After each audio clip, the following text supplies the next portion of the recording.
ایک شخص اندھیری رات میں فجر کی نماز پڑھنے کے لیے گھر سے نکلا۔ اندھیرے کی وجہ سے اسے ٹھوکر لگ گئی اور وہ منہ کے بل کیچڑ میں گر گیا۔ کیچڑ سے اٹھ کر وہ گھر واپس آیا اور لباس تبدیل کر کے دوبارہ مسجد کی طرف چل دیا۔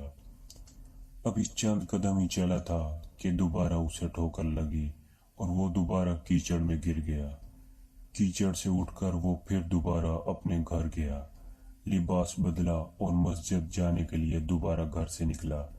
جیسے ہی وہ اپنے گھر سے باہر نکلا تو اس کے دروازے پر اسے ایک شخص ملا جو اپنے ہاتھ میں روشن چراغ تھامے ہوئے تھا۔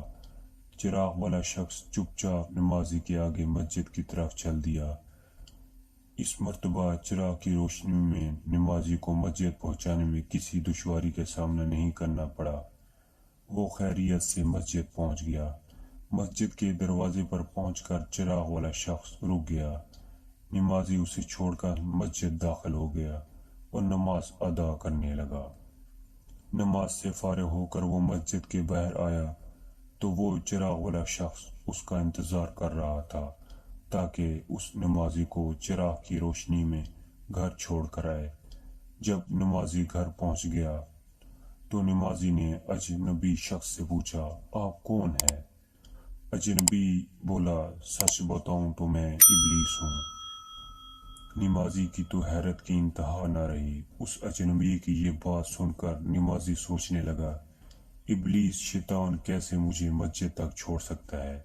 اس کا کام تو لوگوں کو بہکانا ہے۔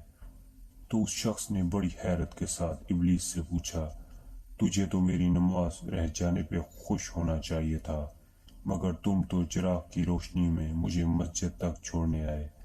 ابلیس نے جواب دیا کہ جب تمہیں پہلے ٹھوکر لگی اور تم لباس تبدیل کر کے مسجد کی طرف پلٹے تو اللہ تعالیٰ نے تیرے سارے گناہ معاف فرما دیے۔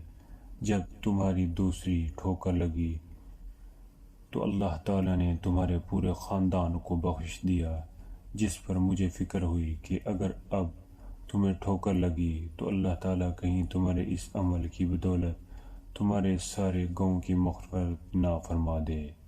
اس لیے میں چراغ لے کر آیا ہوں کہ تم بغیر گرے مسجد تک پہنچ جاؤ۔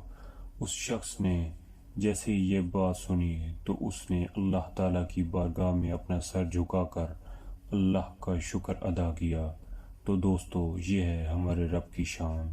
سبحان اللہ۔